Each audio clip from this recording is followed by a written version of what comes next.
What's going on, YouTube? Coming at you guys today with a quick video.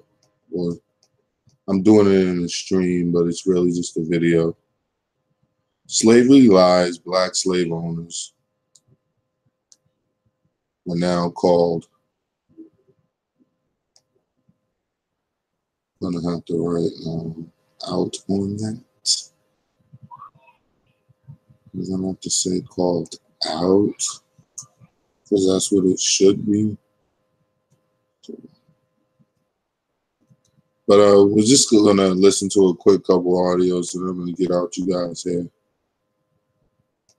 All right. Dealing with the fact that we as a race have enslaved white people numerous times in our past. So then the real question is, why have white people gone to so much trouble to cover it up? That's what I want to know. Why have you gone to so much trouble to cover it up? And that plays a part in what we're going to hear tonight.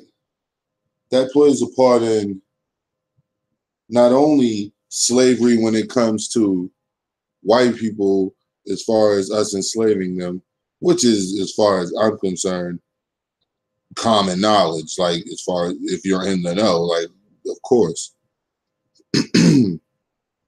But a lot of times you hear Black people, my brothers and sisters, say things such as, well, it wasn't the same way, and we didn't do it the way they did it, and this, that, and the third. And being truthful, man, you don't know how these people really did anything. You know what I'm saying? Like, you could say that shit, but you don't know how these people actually handle these Europeans. Not saying they didn't deserve it. So apparently someone doesn't want me to record this video, yo. I'm trying to do it, trying to get the lighting right, but the shit not working. So I hope this is good enough. The main point is listen to the words. Oh my God.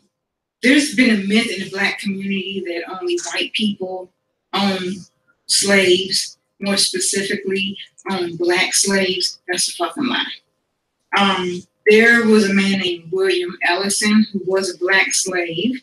He was born April Ellison because back in those days, in the 1800s, the masters, they named the slaves basically based off the month they was born. So he was born in April. So his birth name was April Ellison because the slaves received their master's last name no matter what. Just so you know, because you probably anyway. So I'm gonna read to you some stuff from Wikipedia, and I'll put. And I want you guys to remember that how they always say that it's a known saying that the slaves received their last names from their masters. Now, if anybody knows anything about what's his name, Anthony Johnson, who is technically the first slave owner in America, supposedly credit is given to him, but who actually knows that? But we're just going off of that, what credit is actually given to. If Anthony Johnson is the first slave owner, then that term Johnson must have been around before Europeans, and he did not derive that name from them. The link in the description box so you can read everything in detail for yourself. It's not a lie. He's not the only Black slave, but he was like one of the largest Black man that owned Black slaves. And apparently he treated his slaves bad as far as, like the worst clothes and feed them like that and just stuff. You heard it. It's Candyland, nigga.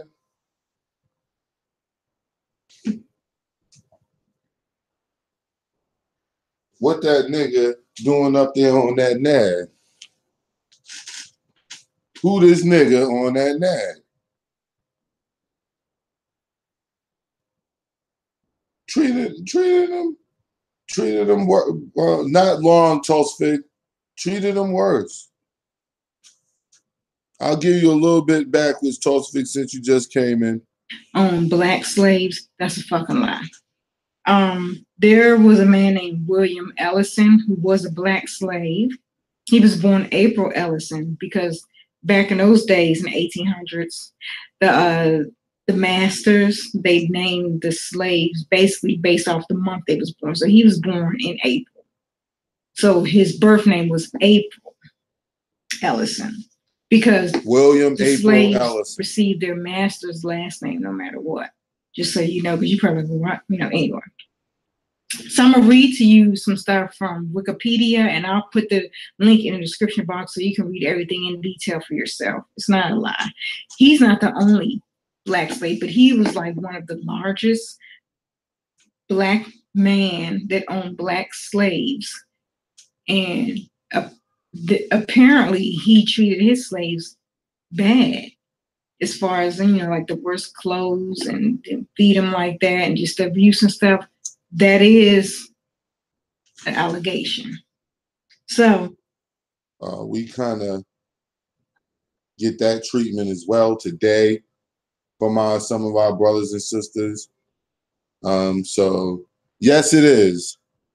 So I know everyone's not really surprised by that. We deal with that right now. That's why we're fighting the House of Consciousness right now. William Ellison Jr., born April Ellison, April 1790. They don't know the exact date, but they do know the month and the year. So April 1790, and he died December 5th, 1861. He was a cotton gin maker and a blacksmith in South Carolina. He was a free Negro and former slave who achieved considerable success in business before the American Civil War. He eventually became a major planter and one of the medium property owners and the wealthiest Black property owner in the state. He held 40 slaves at his death and more than 1,000 acres of land. So it is kind of funny to me when I read that, how a lot of these Black people nowadays, they tell me, I want my 40 acres in the mule. Motherfucker, your ambitions are not high, because this motherfucker had 100. Just saying. And he owned your ass. You need to collect from Black people then too, not just looking at white people to pay you your fucking 40 acres in a mule. Bullshit. And he was one of the wealthiest Black property owners in the state. Like I said, he held 40 slaves at the time of his death, had 1,000 acres of land. He and his sons were the only free Blacks in Sumter County, South Carolina. When I saw that, that's what really got my attention, because my family, as far as on my mom's side, on her mother's side, is from Sumter, South Carolina. So when I saw them, I'm like, oh God, was we one of the slaves? Like, seriously, y'all. Part of my family is from Sumter, South Carolina. And okay, the county was largely devoted to cotton plantations. The majority population were slaves. That is true. Ellison and his sons were among a number of successful free people of color in the Antebellum years, but Ellison was particularly outstanding. His master, and likely his father, because no one really knows who his father was, but the master probably was his real father, based on pictures I saw.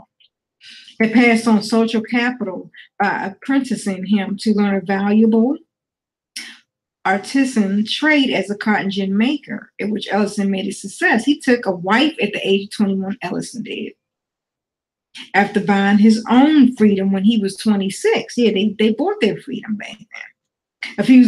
A few years later, Ellison purchased his wife and their children to protect them from sales as slaves. So yeah, so back then, what a lot of them did was they would buy other slaves, which would make them look like slave owners. But no, the only reason why they did it was to get their family and children out. But Ellison was a special case. He didn't do it just now. I'm so glad we got to that part of the video, because that's my favorite part.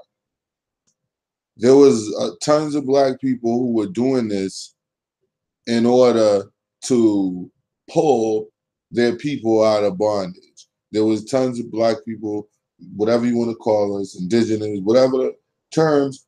The point being, these people had us by the balls, and we were doing whatever we could to get out. So you see right there is a line that's been drawn in the sand, and that line goes way back.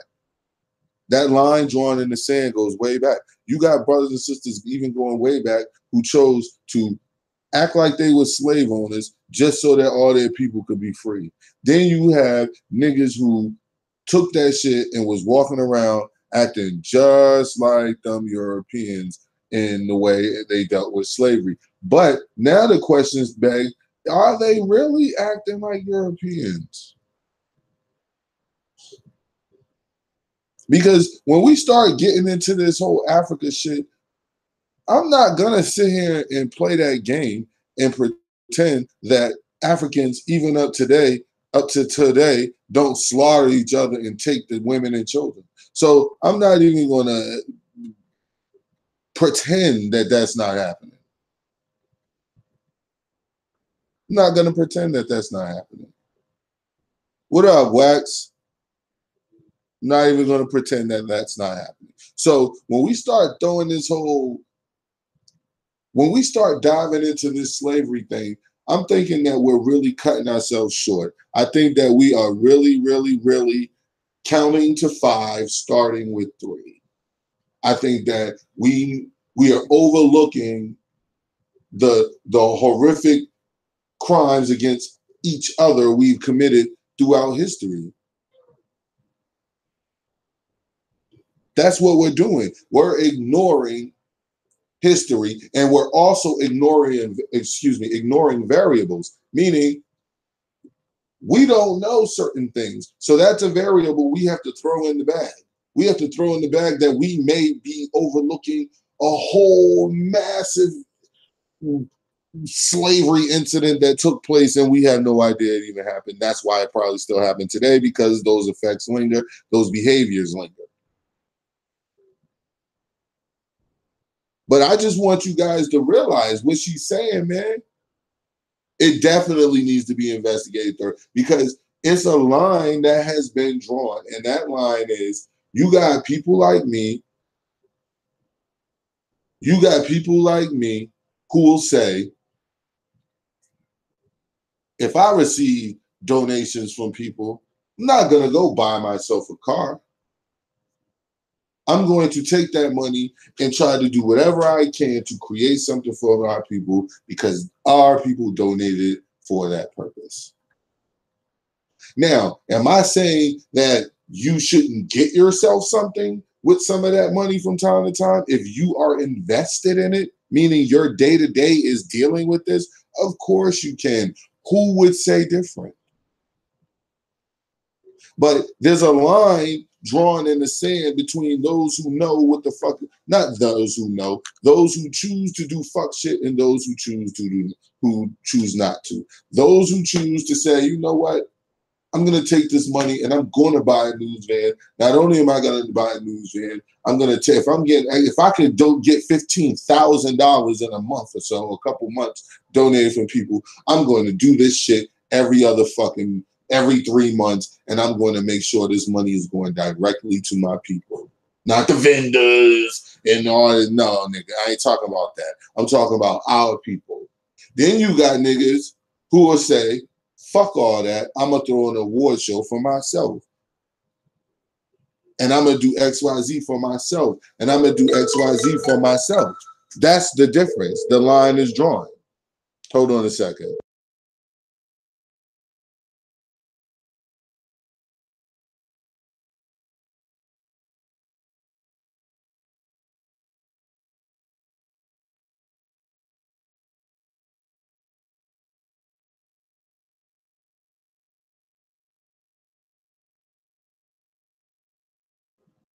Sorry about that. So the line has been drawn between people who will say, you know what, I'm going to do some shit like have an award show for myself. I'm going to take your $10,000 and run off with that shit. I'm going to do sell you shirts, but you'll never get a shirt. It's just a template of a shirt.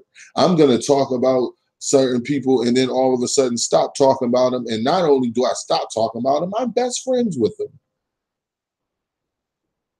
Like that type of bullshit is fake ass niggas and it's real niggas, and we gonna have to fucking stand up.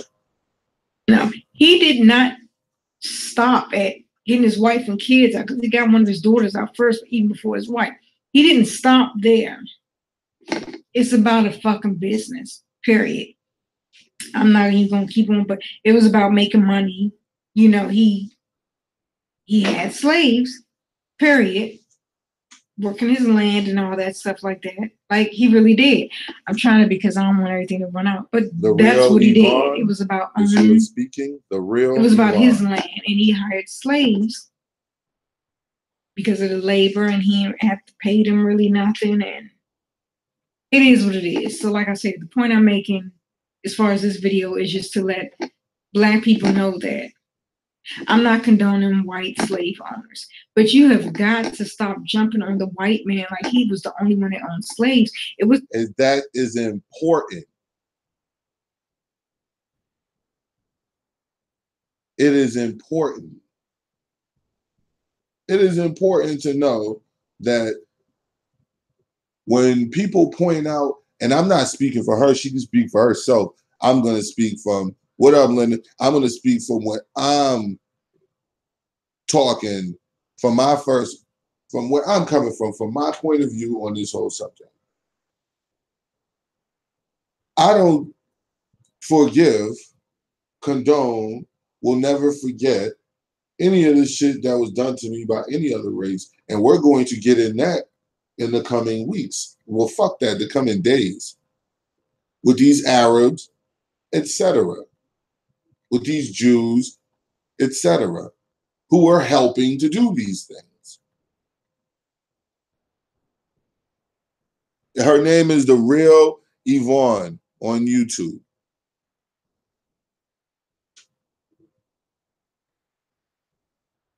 So it's like, come on, man. It's not, I'm never gonna ignore what they did and what they continue to do through systematic or systemic racism, where you are intentionally blocking wealth so that there is a generational wealth gap that cannot be overcome without special attention being given directly to that. Period. End of story. And I don't care how many brothers and sisters go out here and work hard and get a house and get nigga. When it comes to the generational wealth that these people inherit, you doing what you're supposed to do, brothers and sisters, by building your shit. Please don't make it look like please don't think I'm talking down on you. I'm just comparing it to theirs. Nah, G. It's not even close to being thought of being close. How about that? So when you're talking about it, you still have to be real to information. When I tell people I'm a lover of information, that means whatever is coming, whatever it is, let it come to me, let it be. End of story. I can't change it. I don't want to change it. I don't want to change the fact that 2 + 2 is 4 because I don't like the number 4. So since I don't like the way the number 4 looks, I'm going to say that 2 + 2 is 5 now because I like the way 5 looks. Come on now. Come on now. You have to take information for what it is. And the fact of the matter is, slavery, as what we know it, that term to be, has been going on long before some white man, but that is what we're dealing with now because of his systemic racism. But at the end of the day, nigga, that shit's been going on. And you see it right now. You have brothers who took part in it, maybe unwillingly, but they took part in it because it was the only way that they could free their people. Then you had others who, black men in white skin, white men in black skin, who enjoyed that shit. But we cannot forget that this plan, all of this shit, this slavery, how they were setting up their government, the systemic racism that was apparent in and throughout that government, all supposedly has Masonic ties. And those Masonic ties lead directly back to us, according to Hakeem H.Y. Bey. If these people did these things, all these things were done, and they were taught. everything they did, they were taught. Especially if you go by what the Moors say. And that's what information is information, man. The Moors then had a plan for New World Order. A one world, New World Order. That was a Moorish plan originally. The Europeans inherited that plan through the Masonic Lodge, which was the vehicle by which we civilized and taught the Europeans. And so now when we hear them saying it, we ready to throw out the baby with the bathwater, thinking it's from them. No, we originally laid out that plan. So let's I'm continue. his dad had 1,000 acres of land, a temblium years, but Ellison was particularly outstanding. His master, and likely his father, because no one really knows who his father was, but the master probably was his real father, based on pictures I saw. It passed on social capital by apprenticing him to learn a valuable artisan trade as a cotton gin maker, in which Ellison made a success. He took a wife at the age of 21, Ellison did. After buying his own freedom when he was 26. Yeah, they bought their freedom back then. A few years later, Ellison purchased his wife and their children to protect them from sales as slaves. So back then, what a lot of them did was they would buy other slaves, which would make them look like slave owners, but no, the only reason why they did it was to get their family and children out. But Ellison was a special case. He didn't do it just for that. No, he did not stop at getting his wife and kids out, because he got one of his daughters out first, even before his wife. He didn't stop there.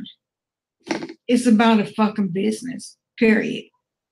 I'm not even gonna keep on, but it was about making money. You know, he had slaves, period, working his land and all that stuff like that. Question in the chat. So the Moors had an original plan to enslave their own people. Well, pretty much. Let's see, what you have to understand is rulership that is not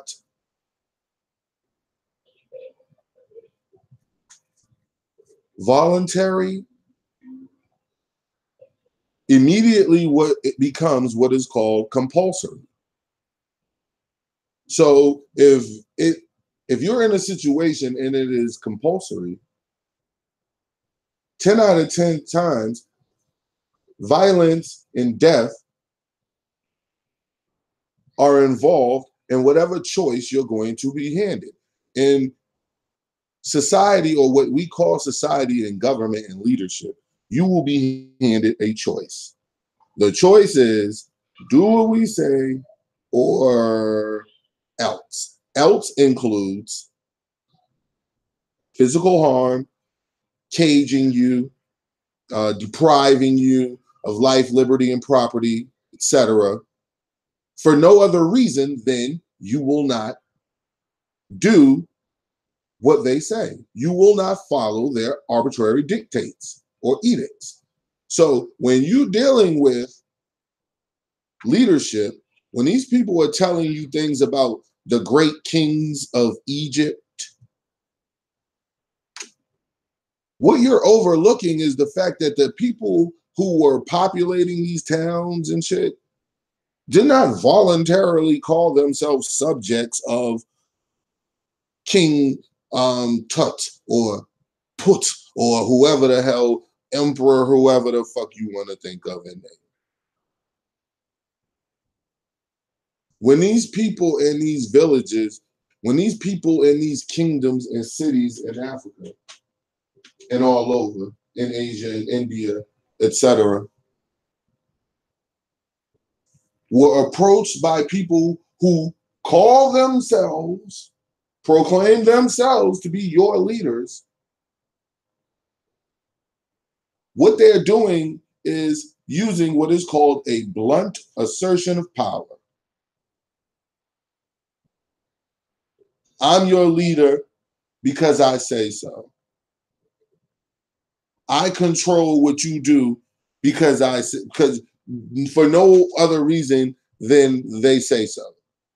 So when you're dealing with those type of people, like let's say a King Shaka, not the pretend one, but the real one. Keeping it 100% real, G. Shaka of the Zulu Nation, the king, the mighty king, warrior king, as far as that goes, was a fucking psychopath.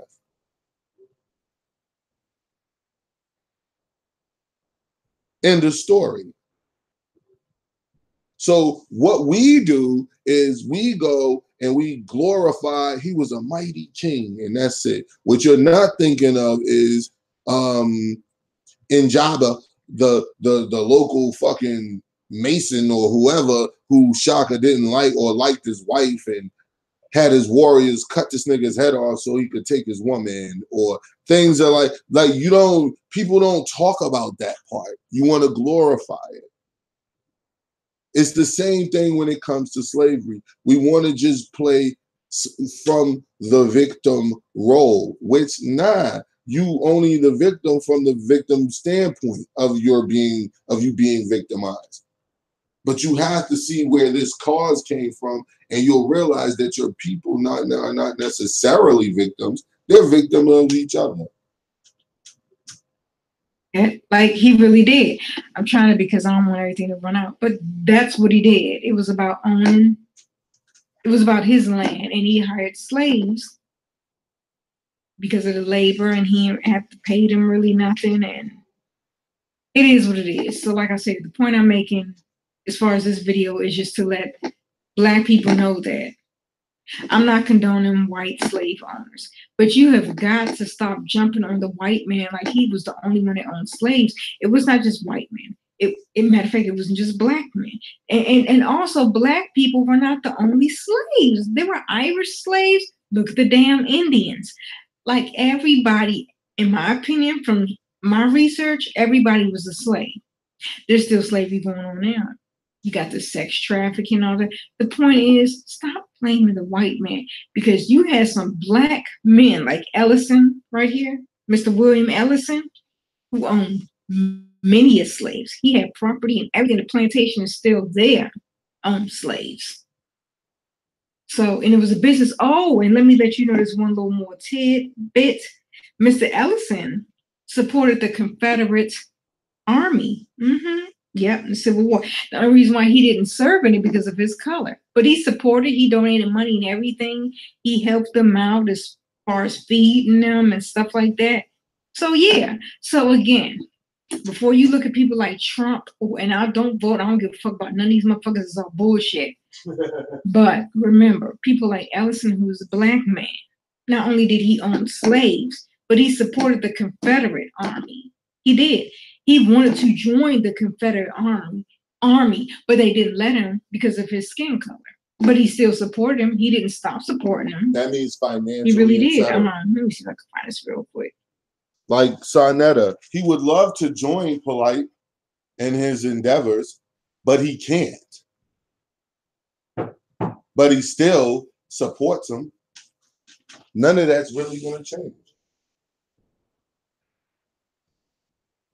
But like I said, I put the link in the description box. But man, when I found this out, I'm like, wow.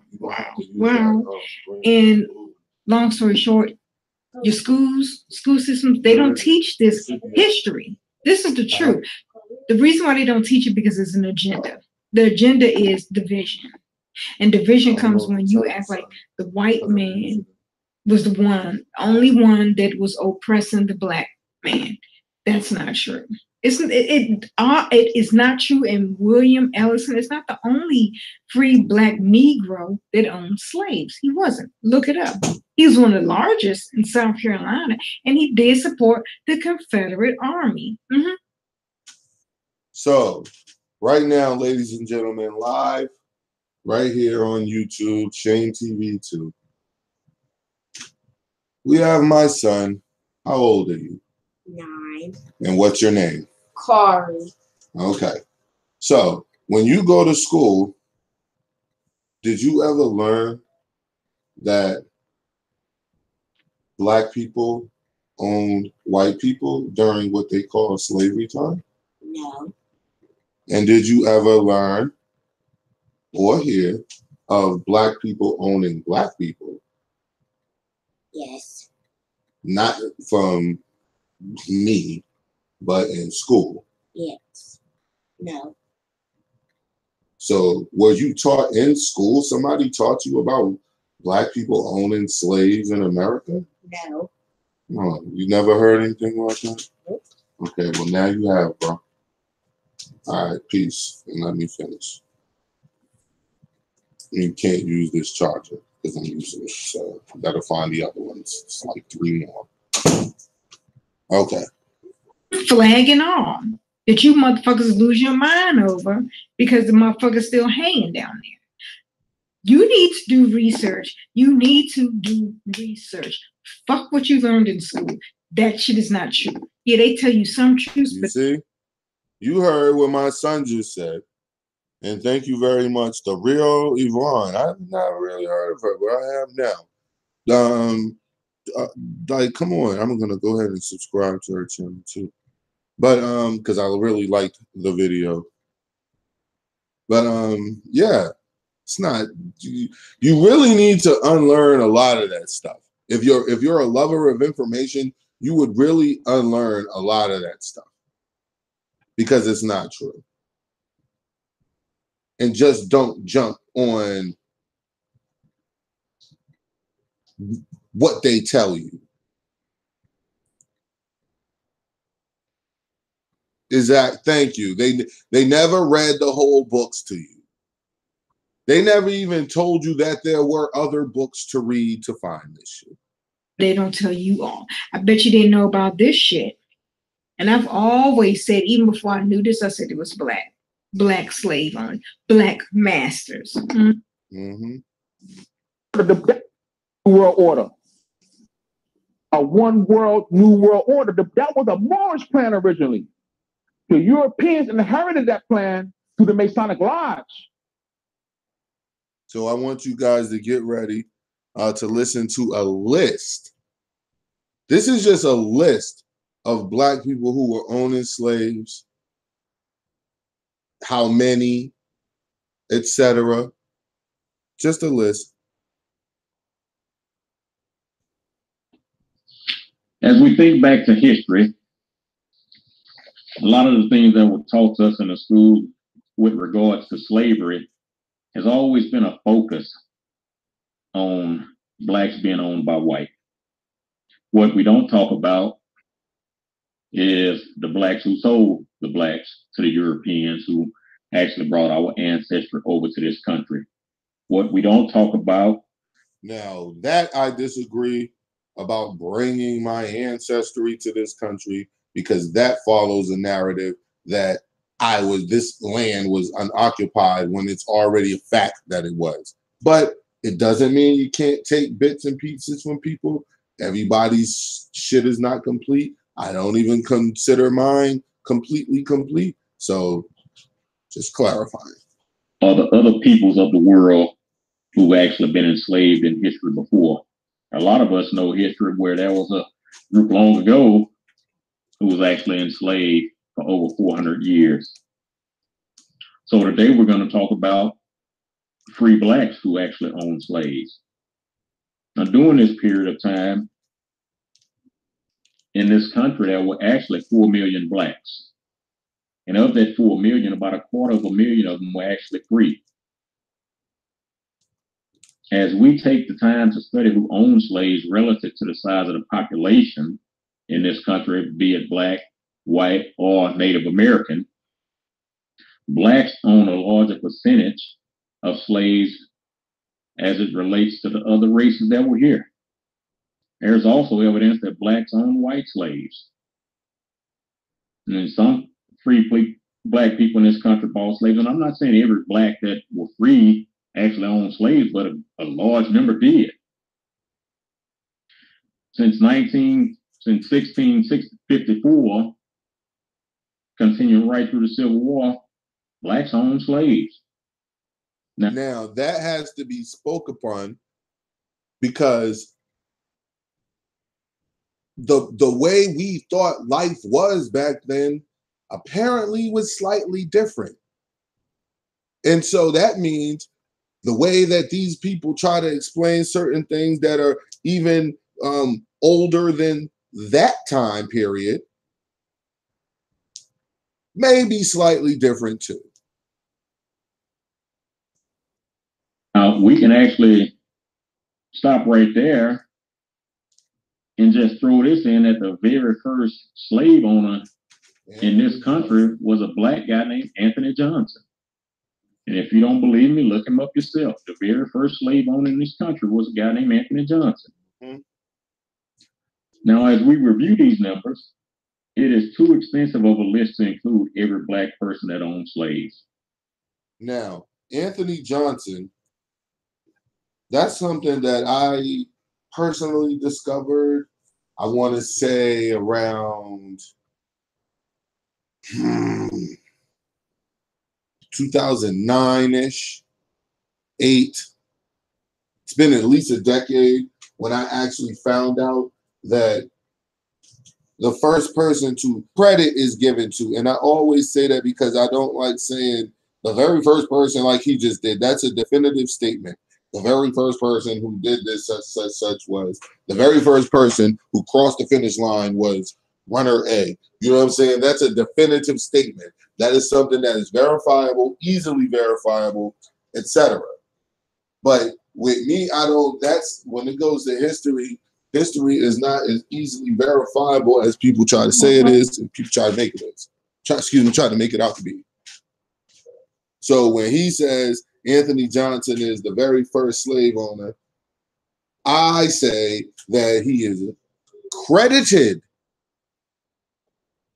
What is the 400-year range? That is murky as well, El Boogie, because no one knows, like, what is it? This is the day slavery began, Tuesday, March, something like, you know what I'm saying? This is so that's murky. Like, what's the time period of this? The actual. That's why I always say slavery lies. I don't adhere to most of that shit.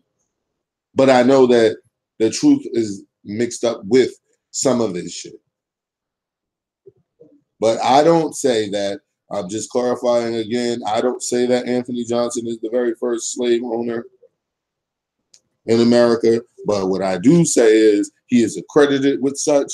And one of the reasons that I agree with that is because he is a brother, which means he's indigenous or probably some form of fashion indigenous to this land, because we do know for a fact that these people have been doctoring supposed record books for generations. And they've been doing this, saying that people who are indigenous from here actually saying, oh, this person was from Nigeria, or this person was really from here, from Ghana, and all a slave from Ghana and all that shit like that. And I don't believe that shit. I don't believe that, because you didn't have, how the fuck do you know that? How do you know that? How do you know? Because these niggas was rounded up. So a lot of the time, them powerful tribes like the Ashanti and shit was going out hunting niggas, and they was hunting white people too. So we'll talk about that again too. But they was hunting niggas and bringing them in from everywhere. So how the fuck do you know where exactly these people came from? Like, stop it. And we're talking about back then to be saying that shit. So for the sake of time and the sake of you having to listen to me share this information, I'm only going to include everybody that owned 10 or more slaves. A lot of times those who own less than 10, 10 or more, were actually owning family members, and there was a sign of benevolence so that they could keep the family intact. So I'll respect that. And we just heard that before. So a lot of them we cannot look at in a manner as though they were actually enslaving our brothers and sisters. They were merely doing such to keep family and people together. This is a compilation of various books, various studies.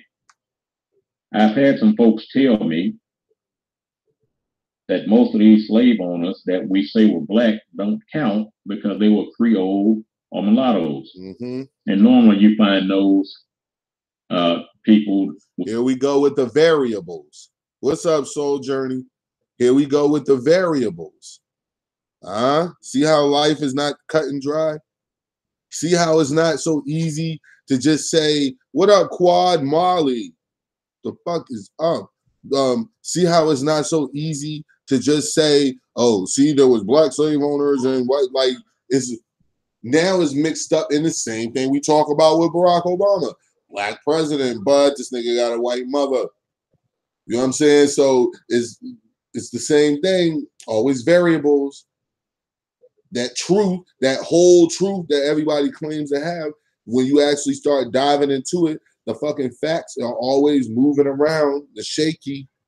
With those labels coming out of Louisiana, you know, the French purchase and things like that. And I myself, before my mother married and my stepdad, my last name was a French last name. So we're going to keep that in mind as well. So when folks tell me that we can't claim this as being black, they're totally off the mark, because these same folks are excited about our supposed first black president, who was also of mixed heritage. These same folks were excited about Tiger Woods being on top of the golf world, and Tiger Woods is of mixed heritage. Now, as a side note, when you want to educate yourself a little bit more, go look up Thomas Jefferson, Andrew Jackson, Abraham Lincoln, Warren Harding, and Calvin Coolidge, who all had black fathers. Check on Dwight Eisenhower's parents. His mother was black. And if you want to figure out who the very first president of our Continental Congress was, look up a guy named John Hanson, who was a Moor. Now, you mean to tell me you have to remember, especially what we say about these names. Is his name John Bay, or John L, or John Eel, or R, or Day? Which one is it?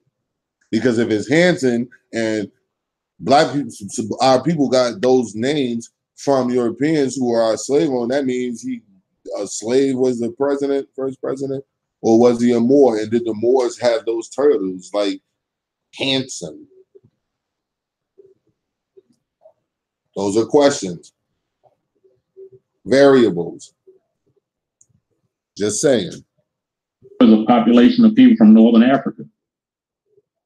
So we cannot claim to have a black president while at the same time claiming that these slave owners were not black because of the Creole or mulatto label. Mm-hmm.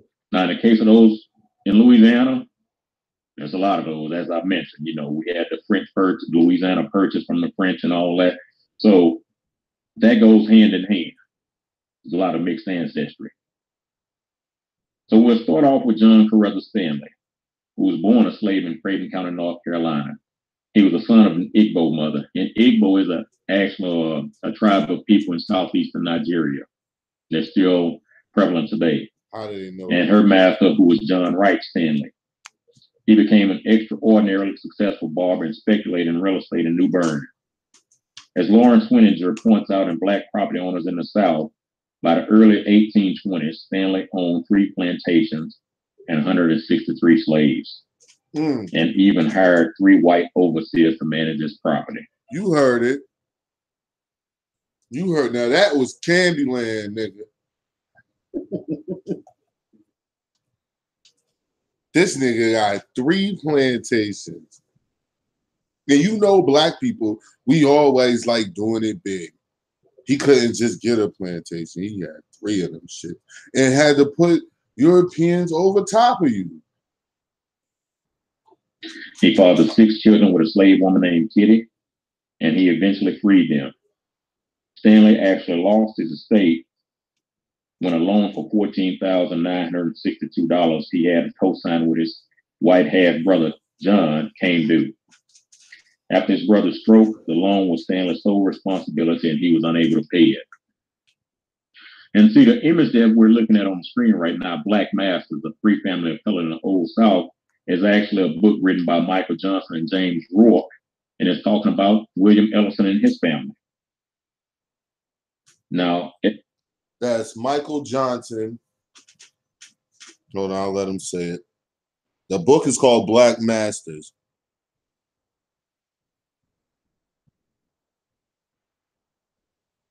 Real estate in New Bern.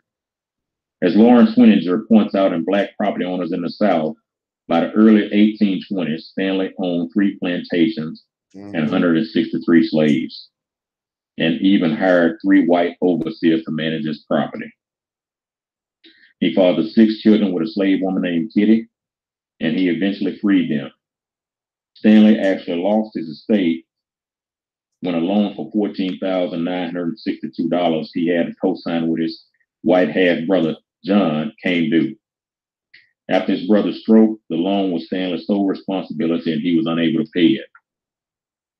And see, the image that we're looking at on the screen right now, Black Masters, a free family of color in the Old South, is actually a book written by Michael Johnson and James Rourke. And James Rourke. Michael Johnson and James Rourke. Black Masters, a free family of color in the Old South. And that's the book that he's reading from right now, guys. Talking about William Ellison and his family. Now, at the death of William Ellison on the eve of the Civil War, he was wealthier than 9 out of 10 white people in South Carolina. He was born in 1790. Wealthier than 9 out of 10 white people in South Carolina. Now, I can attest somewhat to that when my grandfather, who is from North Carolina, I'm talking about on my father's side, and I think it's Washington County, if I'm not mistaken. And anyways, my grandfather, he was a property owner. He owned property all over. And he was the first man, not just black man, but he was the first man to own a color television, to be able to, could afford a color television and own one in his county. Like I said, I think I told people before, people used to come around and come to his house just to see it and shit like that, from what the stories I heard about it. But yes, my grandfather, like there's a lot of black people back then who was really getting it, He has a slave on a plantation in the Fairfield district of the state, far country from Charleston. In 1816, at the age of 26, he bought his own freedom and soon bought his wife and their child. In 1822, he opened his own cotton gin. Now, see, that's a whole nother point right there. If we took the time to understand the real black history, we'll understand a lot of black folks actually owned business during the time that we were supposedly all enslaved. Exactly. So black men were about business back then too. So that story is different from what it was described. Like if you're a youngster and you went to Black News 102 and you listen to Sonetta show pictures of slaves on the wall and all that shit like that, he is following what is called one-sided view. He is trying to sell you something. He's trying to sell you victimhood, all that shit like that. When you have to realize that you are a creature, an entity inside a body sitting on a fucking planet that's sitting in the middle of a fucking universe. Okay, so what the fuck do any of us really know? What the fuck can any of us really feel victimized about? Other than what's really happening. So what this nigga is trying to do is sell you something. What I'm trying to do is make you understand that this planet is bigger than that mind state, than that mindset. This planet is larger. What's going on? This planetary history is larger than what we're thinking it is, how we're trying to frame it. We cannot keep going to these people's books all the time to find history. We have to read those things and try to find the history within the story, because ultimately all books are just stories. And Ellison became quite wealthy. By his death in 1860, he owned 900 acres of land and 63 slaves. Now, this is a kick in the bucket right here. Not one of his slaves was ever allowed to purchase his or her own freedom. Now we're going to move on over to Shady Louisiana. ass nigga. Oh, grimy, By 1830 Harlem hustling ass, enslaving ass nigga. in Louisiana, several black people there owned a large number of slaves, including the following. In Point Coupé Parish alone, Sophie de Lunde owned 38 slaves. Lefroy de Queer owned 59 slaves. Antoine de Queer owned 70 slaves. And the de Queers are actually some of my wife's ancestry. And as I mentioned, Wow. you know, this was never shared with her by anybody in her family. And down from the New Iberia, Cade area in Louisiana, this is where they were from.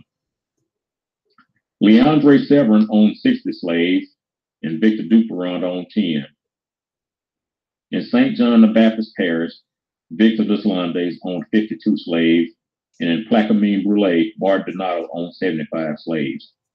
In Bayou Teche, Martin Lenormand and his family in St. Martin Parish owned 89 slaves. Mm. In the West Baton Rouge Parish, Barrett Pollen owned 69 slaves. The Ricard family owned 27. Phils Honoré owned 30. Francis Gerard of Washita Parish owned 33. And C.C. McCarty in the upper suburb of New Orleans owned 32 slaves. Now, the 13 members of the Montoya family, led by Nicholas Augustin Montoya, collectively owned 215 slaves up in Natchitoches, Louisiana. They had like a slave syndicate.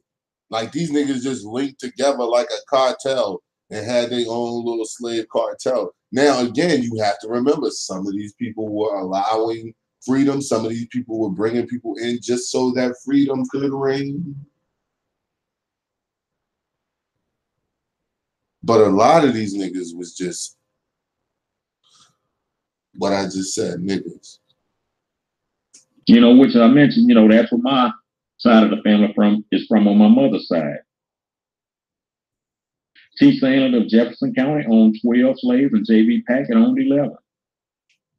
The Duplessis family collectively owned 30 slaves. Joseph Curiel of Point Coupé owned 40 slaves. Sarah Hamrock of Natchitoches owned 12, as well as Florentine Corner, who owned 16. And Charles Mollier owned 10 slaves. V. Rilliot owned 49 slaves in St. John's Baptist Parish. And Cepa Wren and St. Dusan owned 38 slaves collectively. Laurent Malvo of Bellevue owned 18 slaves. These is just Bayou Mallet. These is all black people, y'all. I want you to know that all these names that he's reading off, yo, this is, yo, you know. Yeah, it was more than a black wall. That's another discussion because all we hear about is Black Wall Street. All you hear about is Black Wall Street. Like these people, we had put this into your minds. Put this into perspective here. The screwdriver was created by our people. So what the fuck was you doing before then? How was you operating? We made life just so much simpler.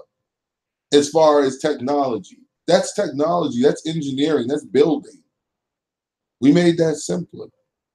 Owned 18. And back over to Bayou Teche, Valerian Osand owned 27 slaves. Jean Lasassier owned 19. Joseph Balky owned 18. Jean B. Moulion owned 52. And Jean Gallo owned 12. In St. Mary, Filippo Boutte owned 10. And back to the upper suburbs of New Orleans, Louise de Vivier owned 17 slaves. Sinead Grand Maison owned 13. Cantrell DeForge owned 11. Missy Kenfran owned 10. Monique Volant owned 10. Pierre Rupon owned 13. Virginia Mangona owned 10. Dershell Rhodes owned 11. Genevieve Rigobert owned 16. Rose Lenoy owned 13. Desiree Athanase owned 11. Daniel Duperrier owned 10. Gabriel Mokalos owned 11. Louise Vivant owned 10. Eulalie Mandeville owned 13. M. Dupai owned 11. Constance Rivera owned 17. Caroline Miller owned 13. At a time when an average white man earned about $100 a year. I mean, now I never said it was right. You know, don't make that mistake. I never said it was right. I don't believe enslaving anybody is right. Exactly. But it was a system of economics. Eventually, Durnford would own 77 slaves. When a fellow Creole slave owner liberated 85 of his slaves and shipped them off to Liberia, Durnford commented that he couldn't do that because self-interest is too strongly rooted in the bosom of all that breathes the American atmosphere. And see, that's an whole nother thing. Exactly. You know, we complain about all the ills of America, but we American when it's to our benefit. You see what I mean? We know this shit is fucked up, but we'll try to talk that all American shit when it benefit. Most of us will do that, especially in a situation where, well, shit, they paying my bills. Okay, you got to understand what the situation is, how they came to be able to pay your bills, so to speak. They became able to do that through treachery. That treachery was not just of them. That treachery was inflicted by us too. Everywhere they moved, they had to move with one of us leading the way. As you've seen in Robin Hood, etc. Where the Moor was helping this fucking dude, white dude all over the place, leading them, telling them what to do, how to do it, etc.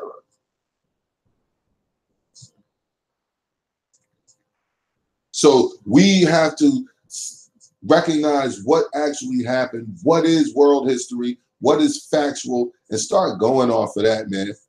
Because trust me, man, your kids can understand and they can handle the truth. And by the time they're 17, 21, shit like that, they're going to be happy and a more rounded person, more complete, because you did share reality with them and not just some bullshit. Or at least the wealthiest black person in Charleston, South Carolina in 1860 was Maria Weston, who owned 14 slaves and property valued at more than $40,000 at a time when an average white man earned about $100 a year. That is true, Triple C. And we want to keep that in perspective. The amount, 250,000, I think, was the number that they gave. Well, let's just say that number is correct. 250,000 people out of 14 million, but the only way and the only reason that could have any type of relevance is the same way things work now. The 3% control everything. What you watch, what you don't watch, or how you, that's why sometimes you gotta go to pirate sites just to get information. You gotta go here, there, this, that, and the third. That's what happens.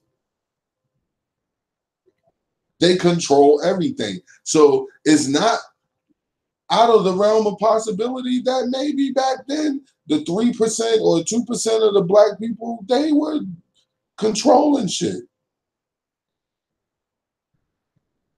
That's crazy. But I just want everybody to remember, it's a whole story that went on that we really need to find out what the fuck happened. And the only way that we can do that is actually talking about it and not trying to sell something while we're talking about it. That's amazing, isn't it? Now, even though she was wealthy, she didn't own the largest amount of slaves. The city's largest slaveholders were a guy named Justice Angel and Mistress L. Corey. Both of them owned 84 slaves each. In Savannah, Georgia, between 1823 and 1828, according to Betty Wood's Gender, Race, and Rank in a Revolutionary Age, Hannah Leon owned 9 slaves, while the largest slave owner in 1860 was Cyprian Ricard, who had a sugarcane plantation in Louisiana and owned 152 slaves with her son Pierre, many more than the 35 she owned in 1830. So we talk about 1860 from 1830 to 1860. In 1830, she had 35. In 1860, she had 152. So she wasn't looking to free anybody, her and her son. According to the economic historian Stanley Ingerman, in Charleston, South Carolina, about 42% of free blacks owned slaves in 1850. And about 64% of these slaveholders were women. Greed, Greed.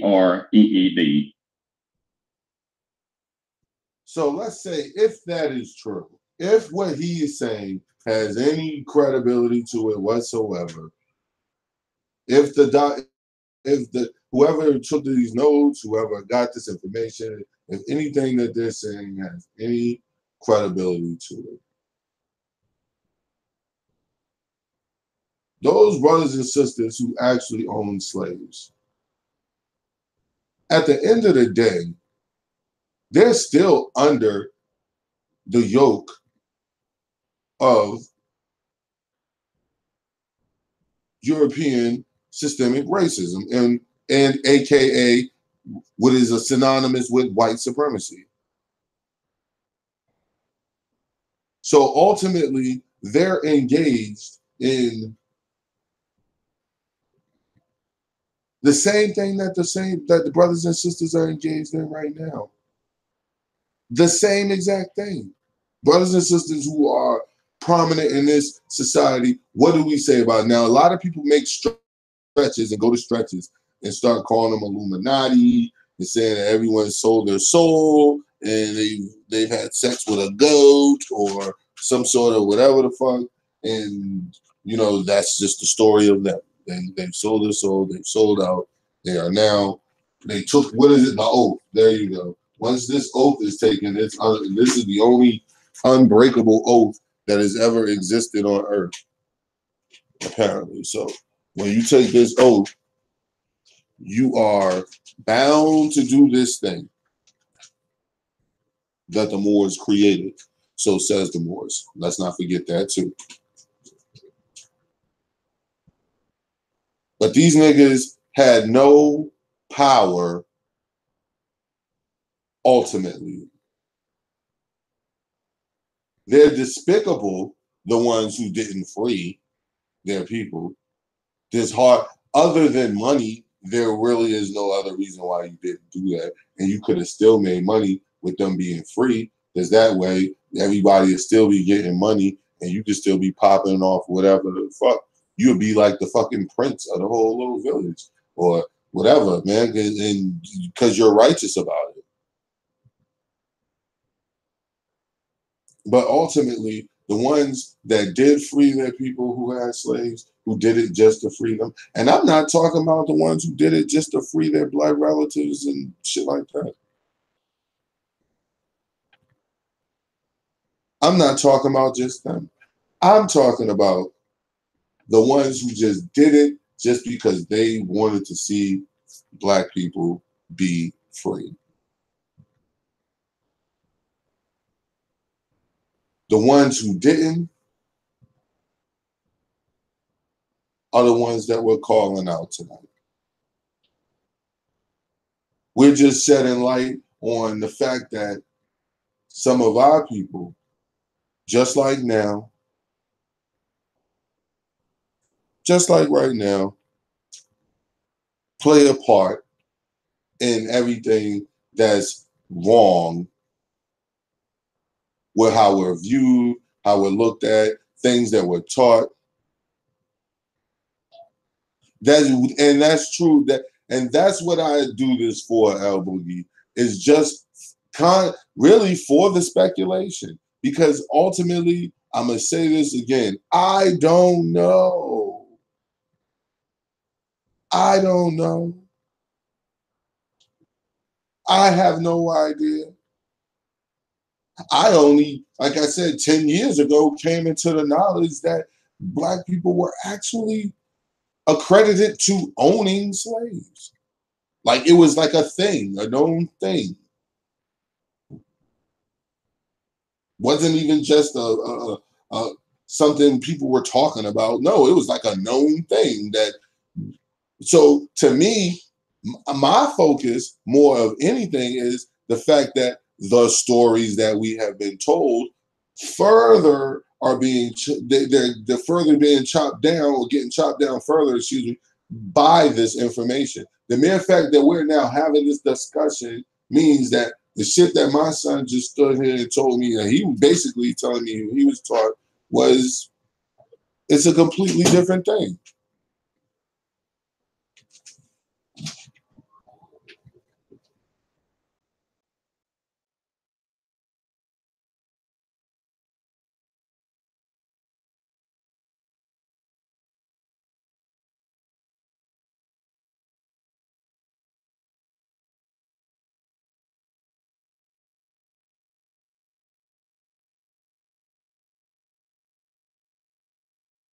The husbands who purchased their spouses were not anxious to liberate their wives immediately. They considered it advisable to put them on probation for a few years. And if they did not find them satisfactory, they would sell their wives as other slaveholders disposed of Negroes. He then relates the example of a black man, a shoemaker in Charleston, South Carolina, who purchased his wife for $700. But on finding her hard to please, he sold her a few months thereafter for $750, gaining $50 by the transaction. Now, from this point forward, I'm just going to go ahead and mention a city or county and a state and the individual's name and how many slaves they actually owned. Shame. Shame. Shame. Shame TV 2. Calculated shame givers. We have reached back into the past. To all those slave owners who had a choice and could have done something.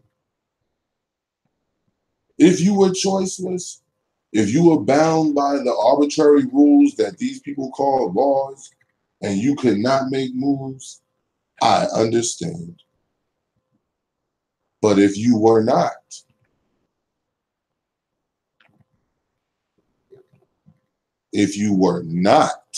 bound by any laws,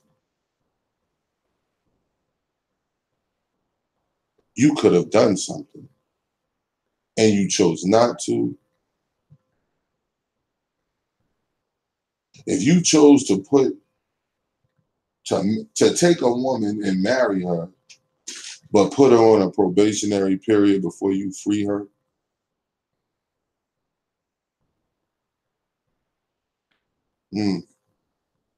that's despicable. And that's worth shame. Shame. Shame. Shame. Shame TV 2. We're just doing this again just to spark thought and see what's going on, just to spark conversation, find out what actually happened. I don't have any dates. I'm not going through that because I wasn't there in 1780 or 1800. So I doubt that you were. So all you're going off of is stories that have been told in books written by people called authors. No different than what this brother was just reading. No different than what he was just reading. But I'm not going to wrap my mind around the imagination that slavery is a new thing. I'm not going to wrap my mind around the thought that slavery is something that Black people hadn't probably been doing to each other for a long time to gain kingdoms, to gain wealth and power, luxury in life.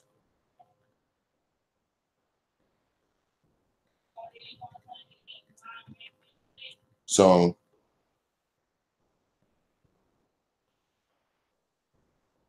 yeah,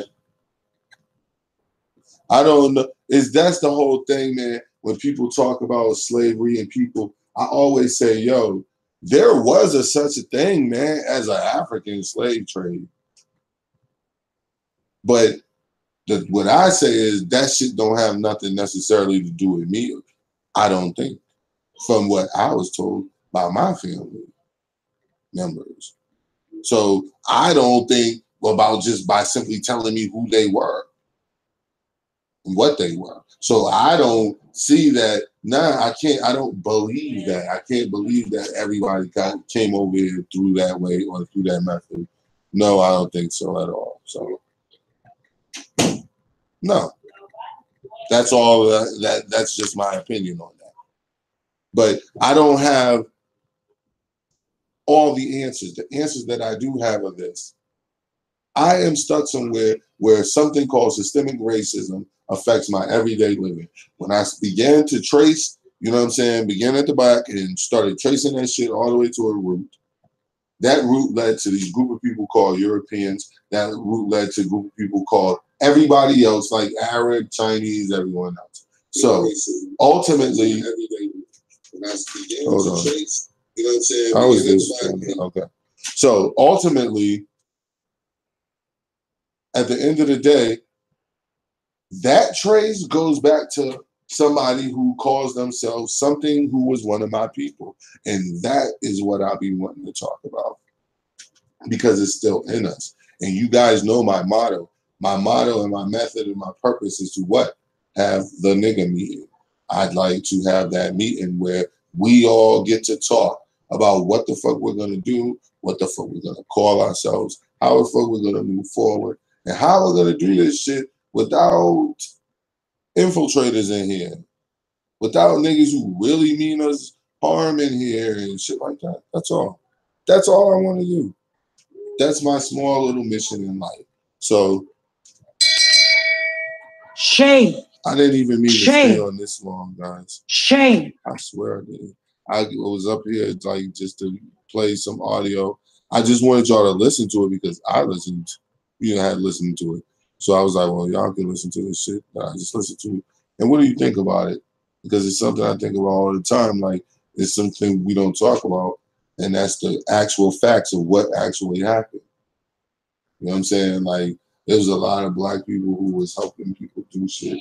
Now, we have to identify were they really POWs? Were they working with them because they had no other choice because their army was larger and they would have lost? So they had no other choice. Like, who knows? Like, we have to examine that shit because that shit is real. Those are possibilities. And to act like they're not possibilities is willful ignorance.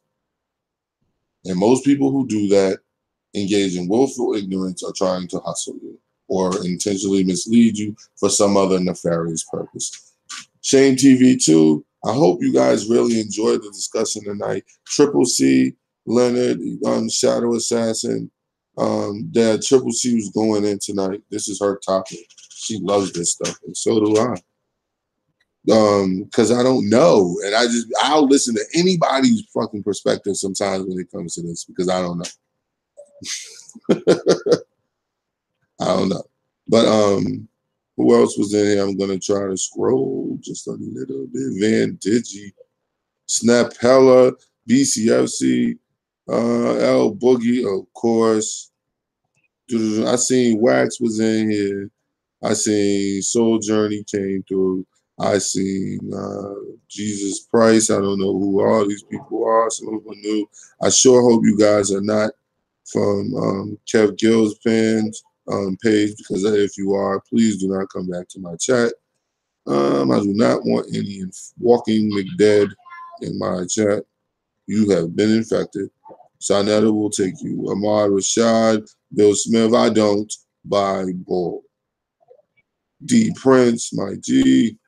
D Prince is Napella and is like almost like Triple C. Y'all like Triple C is a day 111. Like when I first ever really started with it, y'all came in like right there. Tulsa Vig, LA, and Styles B, whatever. I thought you was a troll. I think you were somebody in particular, but who cares? I don't do that bullshit conspiracy shit. What do y'all think before we go about what's going on when YouTube personalities start attacking their own fan base for no other reason than they playing unemployed black YouTube detective. That's just a question. Majestic came through, see? Almost cut it off right there, and Majestic just came through. Majestic, we was talking about slavery tonight, black slave owners, things of that nature. We want to get to just a discussion. That's what we're trying to do here. We're trying to actually get to a discussion, and this was fun, and so that means we're going to do more of it. While we're doing it, we're not going to forget one of the topics that we've been covering, and we're going to keep covering, Root. I'm glad you're here. Where did Root go? I don't want you to go too far, too fast. It was a divine plan. America didn't happen by chance.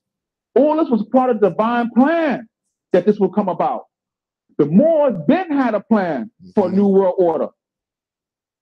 A one world, new world order. That was a Moorish plan originally. The Europeans inherited that plan through the Masonic Lodge. Now, Root, I know you was just in here, Root. What do you have to say about that? You know what I'm saying? The Masonic Lodge was where Europeans inherited information which was created by Moors. Moors are Masons, and if Moors are Masons, what the fuck does that actually mean? Shame TV 2, thanks for everybody for coming through. Peace.